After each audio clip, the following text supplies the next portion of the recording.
Тази седмица се върнах от България. Не бях пътувала до там отдавна и го усетих най-вече по това колко много ми се четеше на български. А, и сега искам да спомня няколко книги, които прочетох и много ми харесаха. Започвам от съвсем наскоро публикуваната Мадригал, роман на Снежанка Михайлова. Купих си книгата, седнах на една пейка и под едно разцветяло дърво и докато там падаха върху мен малки цветенца, я прочетох цялата. Редовно изтупвах тези листенца, паднали между листата на книгата, щом станах и най-накрая се видях с приятели, дълго време те изваждаха цветя от косата ми. Нещо такова беше и с самото четене на романа. Думите политаха едновременно с красота и с нежност, обаче носеха със себе си и силата на живота и на разпролетяването, която е абсолютно необорима, така се усеща. Историята е за жена, отгледана от две жени по време на социализма, така беше представена книгата, но едновременно с това и за много други неща, за това да бъдеш дете, да бъдеш родител, да живееш с желанията си и от тях. Втората част въвежда един абсолютно невероятен език. Тя под формата на интервю или може би по-скоро интервюта. Вървях по улицата и четях от тази втора част на глас на приятел. Оформлението също е много красиво. В тази част има страхотни и досега, според мен, неразказани истории не само за жени, които обичат жени в този момент от историята, но и които танцуват, спасяват хвърлени на бокулка котки, показват си гърдите, щом пинат, създават един абсолютно шеметен живот. Но наистина книгата е сложна, в нея има много теми и мисля, че може би е сред тези, които се разкриват напълно само при препрочитане. Много се радвам, че я има на български в нашия контекст. Тя е и от нашия контекст, разбира се, но мисля, че е много важно, че я има. Това копие на Събираме лъвиците има забавна история, защото веднъж пътува до Копенхаген, когато не успяхме да се срещнем, върна се до София, оттам го взех и го докарах обратно тук. Също така интересното е, че първата страница, на която отворих, беше снимка от Копенхаген. Това е стихосбирка на Адриана Андреева с фотография от Яна Лозева. Чета авторката от много години и смятам да продължавам да я чета и препрочитам. Четях стихосбирката по време на една жестока турбуленция на път към Копенхаген и си мислех за това как сюжетите минаваха между спомените и настоящето, или поне това беше моята интерпретация, като игла, която минава ту отгоре, ту отдолу на плътта в един дишащ ритъм. Не знам, може би има нещо в това, че е втората стихосбирка след дебютната, която кога беше примерно преди 20 години.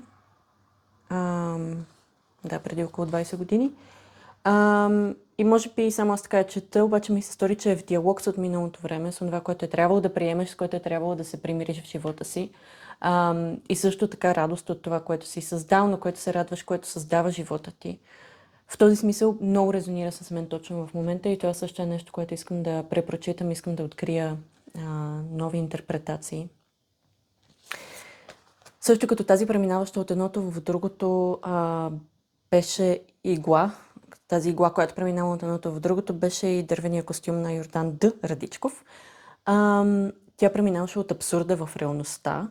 Романа за мен си остава закотвен на страната на невъзможното, защото става дума за един труп, който никой не разпознава. И как се справяме с това? Слагаме го в багажника в един ковчег и взимаме да го разнесем из селата, докато някой не го разпознае. С други думи, разбира се, това е абсолютно невероятен сюжет, който никога не би се случил в реалността, особено защото имаше една там сложена въгъла духалка, която издава, че все пак се намираме в някаква, поне широко казано, съвременност. Има много фантазии, сънища, почти халюцинации от страна на главните герои, които разнасят този ковчег и се срещат с различни персонажи по пътя. Интересно е, че това за мен е една много мъжка книга, почти няма женски персонажи, или когато имате много епизодично се появяват, така че според мен говори за в някаква такава перспектива, в някаква такава посока. Но да, разказвачът според мен също преминаваше от един в друг герой, беше трудно да се каже точно кой е разказвача, за мен поне беше така. Но той седеше закотвен от тази страна, от нашата страна на реалността, с философските си разсъждения. Общо взето те отразяват нашия свят.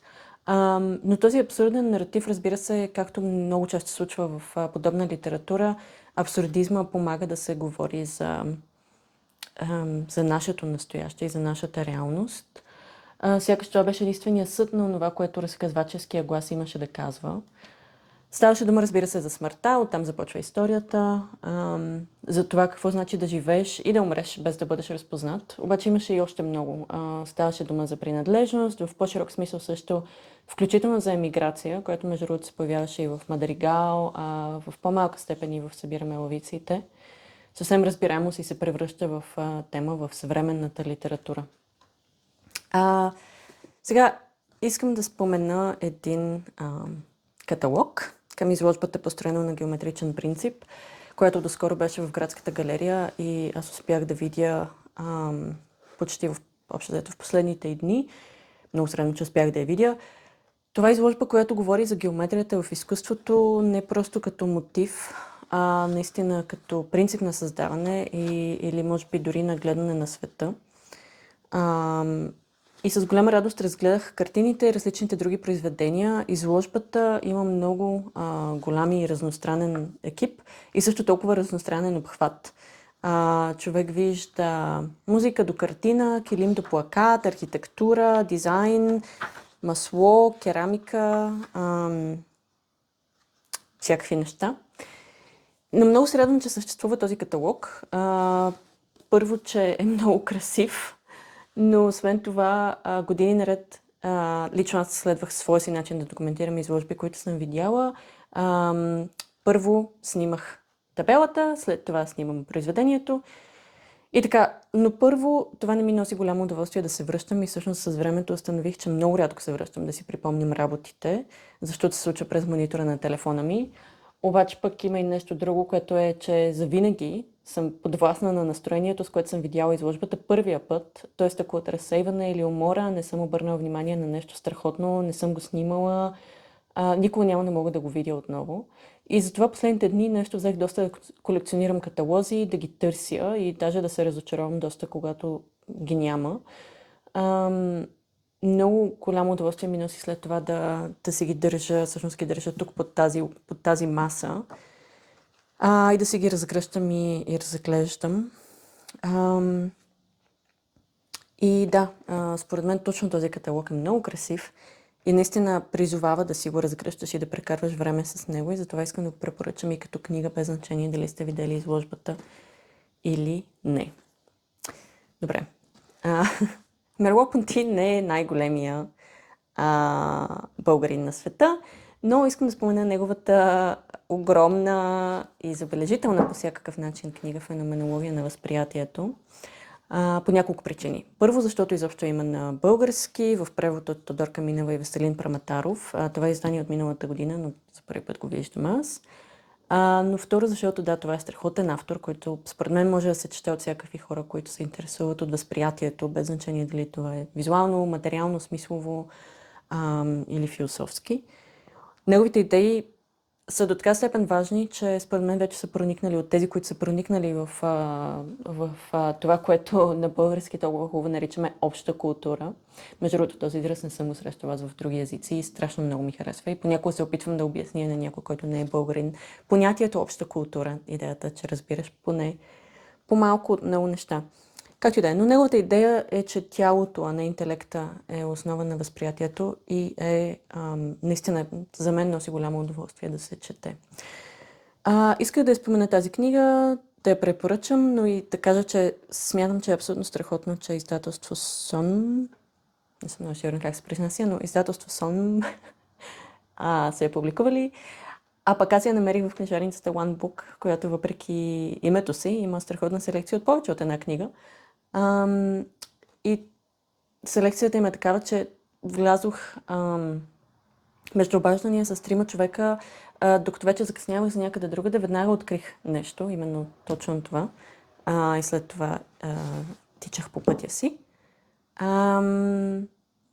Говорейки за тичане, стигам до една книга, която първоначално доста се чудех дали да спомена. Дали е редно да я включа, защото съм сред авторите й. Но после си дадох сметка, че така от скромност рискувам да ощетя останалите 20 човека, 20 автори и самия проект, който е страхотен, така че реших все пак да я спомена, защото освен това тук що я приключих. Това е сборник, съставен от Невена Дишлиева Кръстева, на име Бягащия човек. И книгата е за бягането като метафора и като спорт. И за мен е страхотно, че има определена тема. Не е първият издателски проект на ICU, който събира различни писатели върху една тема, но за мен формата е страхотна. И още помня как преди много години прочетох един друг сборник с разкази върху загубата и колко много ми харесаха тези различни писателски мнения, които са като фасети на една и съща тема.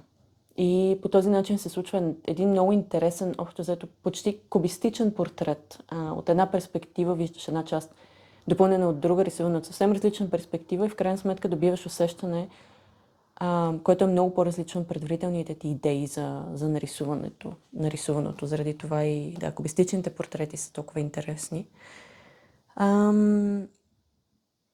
Да, между другото, един от разказите споменава Мерло-Понти даже 2 пъти, което пък съвсем ме убеди, че трябва да я споменам. Много ми се чете на български. За жалост, общо взето, приключих книгите, които от български автори, които си бях взела, затова за утеха ще си чета Мерло-Понти.